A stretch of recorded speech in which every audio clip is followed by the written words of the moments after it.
तो मेरे Marvel zombies वाले वीडियो में मैंने बोला था कि कैसे एमसीयू कॉमिक्स की तरह अगर अपने शो को मैच्योर, डार्क और आर रेटेड बनाए तो कितना मजा आ जाएगा। उसके बाद अपन ने व्हाट इफ सीरीज में वो यूनिवर्स भी देखा जहां सब कुछ खत्म हो गया है, सिर्फ नताशा और हॉकाय बचे हैं। तो अब क्योंकि डिज्नी ये एमसीयू से अलग स्टोरीज बना सकता है, तो एक व्हाट इफ स्टोरी है जो एमसीयू को लेके वो बना सकते हैं कि क्या हो अगर एमसीयू की अर्थ खत्म होने की कगार पे आ जाए। और ये स्टोरी मैंने उठाई है कॉमिक डार्क केस से। तो आज मैं तुम्हें बहुत ही ज्यादा इंटरेस्टिंग मार्वल कॉमिक बताने वाला हूँ, तो वीडियो को पूरा एंड तक देखना। तो हेलो वेबटास्टिक फैंस, मेरा नाम है सत्यम मिश्रा और अगर आप चाहो तो मुझे प्यार से मिस्टर वेब भी बुला सकते हो। तो समय को सराखों पर रखते हुए चलिए शुरू करते हैं। अब ये कहानी शुरू होती है जब पीटर और एमजे ल्यूक केज और जेसिका जोन्स के साथ पिज्जा खा रहे थे और पीटर की बेटी सीलिंग से लटक रही थी। एकदम नॉर्मल घर वाला माहौल था, जैसे हम लोग बचपन में मिट्टी खाते थे वैसे उसकी बेटी सीलिंग से लटक रही थी, एकदम वैसा ही सीन था। पर तभी उसकी बेटी, स्पाइडर ग्वेन, पीटर और माइल्स सबकी मकड़ी घंटी इतनी जोर से बजती है जैसे तो पूरी दुनिया तबाह होने वाली हो। स्पाइडरमैन बोलता भी है कि ये उस स्पाइडर सेंस से भी ज्यादा स्ट्रॉन्ग है जो मैंने फील की थी जब गैलेक्टस धरती पर आ रहा था। उसके अलावा मून गर्ल ने भी कंप्यूटर पे ये सेंस किया था। इधर प्रोफेसर एक्स, जीन ग्रे और तो और एपोकलिप्स को भी ये चीज महसूस हो गई थी।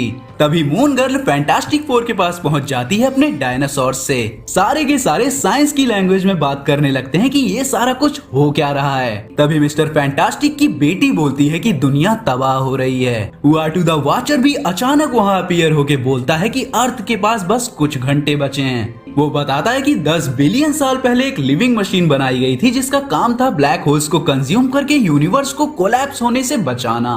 पर ये इतनी करप्ट हो गई कि कितने ही प्लैनेट्स और गैलेक्सीज को अनमेक करने लग गई, जैसे कि वो कभी एग्जिस्ट ही नहीं करते थे। तो इस अनमेकर मशीन को लिविंग ट्रिब्यूनल ने सुला दिया था अर्थ के कोर में जो नए प्लैनेट्स बने थे, क्योंकि इसको डिस्ट्रॉय करना आसान ही नहीं था। पर अब ये जाग रही है और जैसे ही अनमेकर पूरी तरह से जागी वो अर्थ और कई सारे प्लैनेट्स को अनमेक कर देगी। तो दुनिया के सबसे स्मार्टेस्ट लोगों ने मिलकर, जिनमें अपना स्पाइडी भी था, उन्होंने इसे रोकने का प्लान सोचा और एक टीम बनाई। विजन एक लिविंग मशीन को दूसरी लिविंग मशीन से लड़ने को, वांडा जो रियलिटी शेप कर सकती थी ताकि अनमेकर कुछ अनमेक न कर सके, सू स्टॉर्म उन्हें अर्थ के कोर की गर्मी से बचाने को, डॉक्टर स्ट्रेंज उसके पावरफुल स्पेल के साथ, और द थिंग अगर ये प्रॉब्लम जोर से मुक्के मारने से सॉल्व हो जाती है उसके लिए। मतलब सारे हीरोज को उनकी स्ट्रेंथ के अकॉर्डिंग अलग अलग काम दे दिया गया था।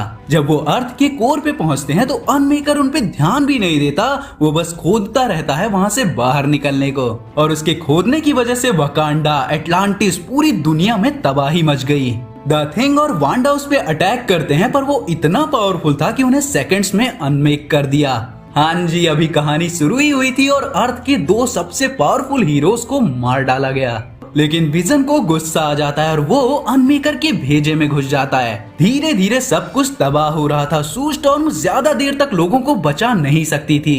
तभी अपने डॉक्टर स्ट्रेंज ने जल्दबाजी में इतने सारे डायमेंशंस में से एक सॉल्यूशन ढूंढा। उसने ऐसी जगह का पोर्टल खोला जहां कोई इलेक्ट्रिसिटी काम ही नहीं करती थी। पर अनमेकर को उसका प्लान समझ आ गया और एक स्ट्राइक में उसने स्ट्रेंज की छाती पे मेटल घोंप के उसे मार डाला। पर वो इलेक्ट्रोमैग्नेटिक ब्लास्ट काम कर गया और अपनी आखिरी सांस में भी अपने डॉक्टर स्ट्रेंज ने सू स्टॉर्म को पोर्टल से अर्थ की सरफेस पे फेंक दिया। पर उस ब्लास्ट ने बस अनमेकर को ही नहीं बल्कि पूरे प्लेनेट से बिजली को गायब कर दिया। आयरन मैन उड़ नहीं सकता, जितनी भी मशीन्स थी सब काम करना बंद कर दी। मशीनी हीरोज की डेथ हो गई, इवन स्पाइडरमैन के वेब शूटर्स तक काम करना बंद कर दिए। पीटर वहाँ सरफेस पे डर जाता है जब उनकी बिल्डिंग गिरती है कि एमजे और उसकी आंट में कहाँ गए, वो आखिर जिंदा भी हैं या नहीं। वो रोते रोते बस उन्हें तबाही में ढूंढता रहता है। पर स्पाइडरमैन की बेटी ने अपने हाथों से छत को उठाकर उन सबको बचा लिया था।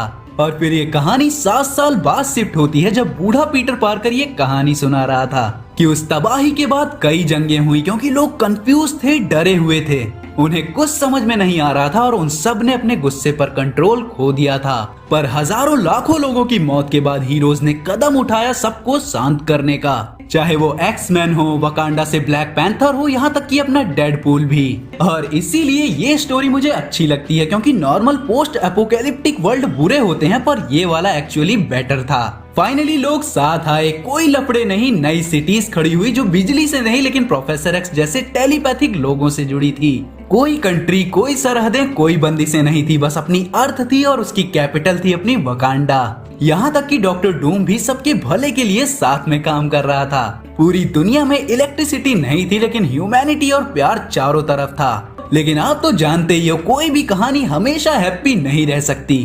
तो अपना कैप्टन अमेरिका आयरन मैन को वॉक पे ले जाने के बहाने ले आता है एपोकैलिप्स के पास, पर धोखा कैप्टन ने नहीं बल्कि मिस्टीक ने दिया था। वो टोनी स्टार्क को अपने अड्डे पर ले जाता है जहां वो मिस्टर फैंटास्टिक और रीरी को एक मशीन पे काम करते देखता है जो इलेक्ट्रिसिटी जनरेट कर रही थी। और जब वो ऊपर देखता है तो पाता है कि उस इलेक्ट्रोमैग्नेट से अपनी इलेक्ट्रिसिटी को बचाने के लिए वो मैग्नीटो का यूज कर रहा था। उसकी पावर्स उस फोर्स को रोक लेती और ये इलेक्ट्रिसिटी जनरेट कर सकते थे।